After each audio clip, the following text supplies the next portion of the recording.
time na para sa pamatay ng bakterya.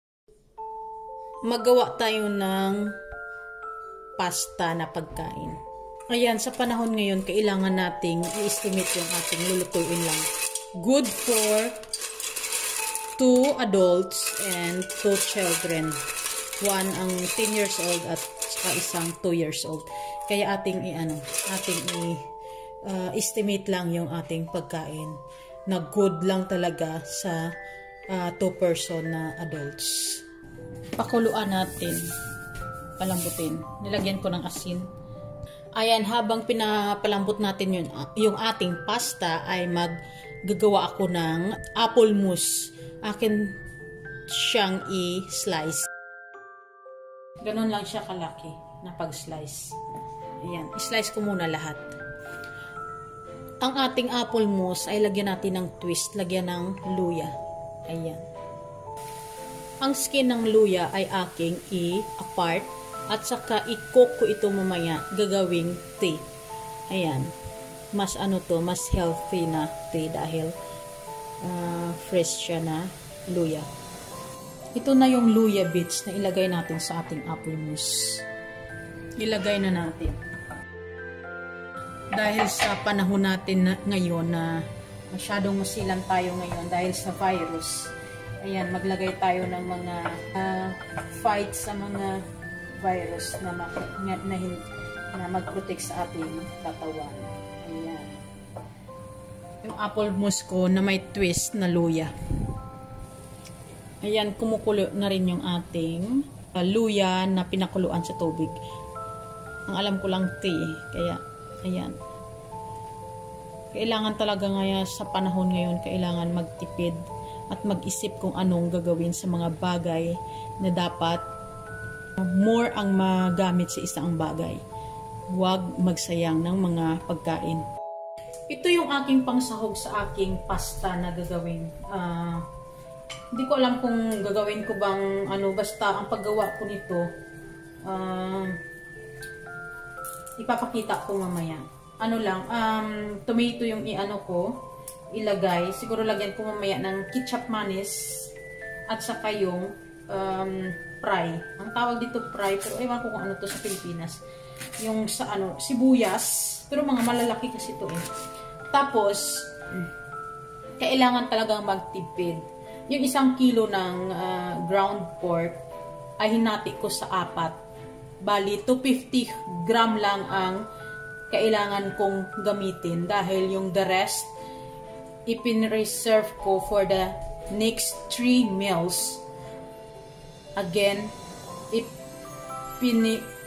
pin-reserve ko yung 750 sa 3 meals pa na ground pork dahil sa lockdown ngayon, kailangan nating magtipid ng ating mga pagkain.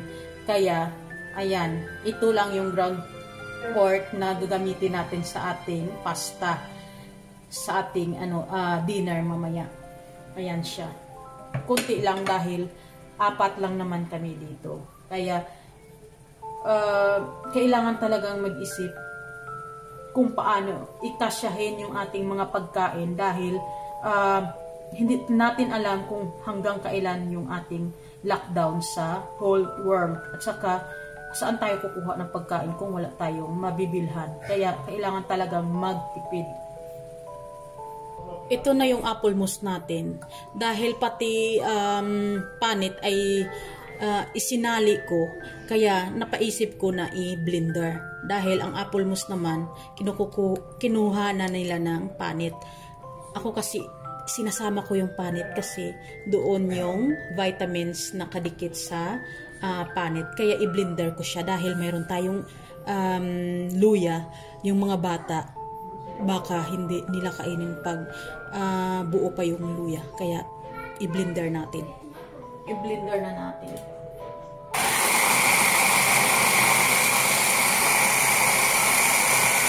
Tuin na natin yung ating pasta.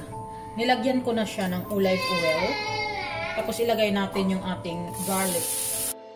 After sa garlic, ilagay na natin yung ating ground beef.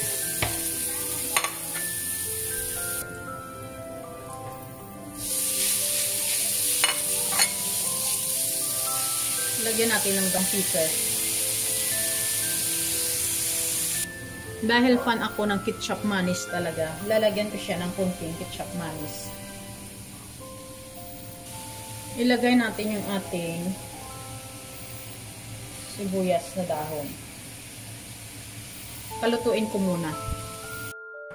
Yung apple moss, ilagay ko na siya dito. Tamang-tama, mag-ano yan mamaya. Mas masarap din siya pag hindi mainit masyado na kainin. Sarap kasi ito sa sa spaghetti. Sarapan ako sa spaghetti. Depende naman sa'yo kung gustuhan mo or hindi.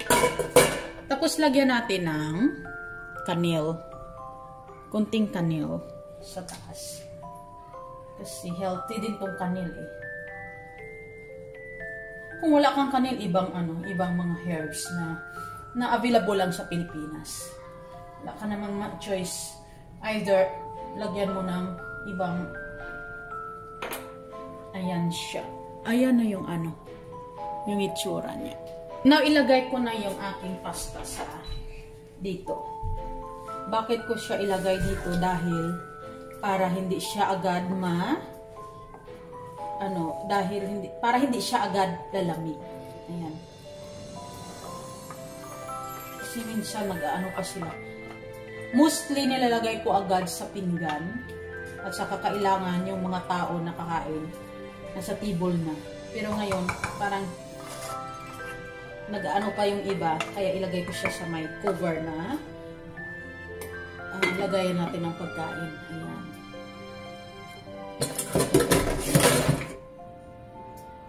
Ayan na yung ating pasta. Kailangan konti lang yung ating ram na iinumin.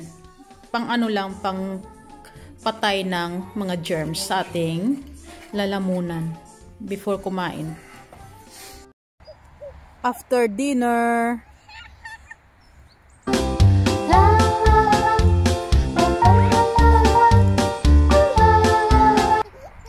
muna ng fresh air ang mga anakis.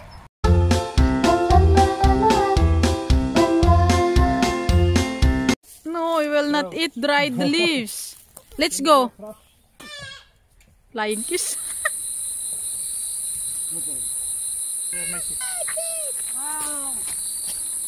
Море, а? Страшно.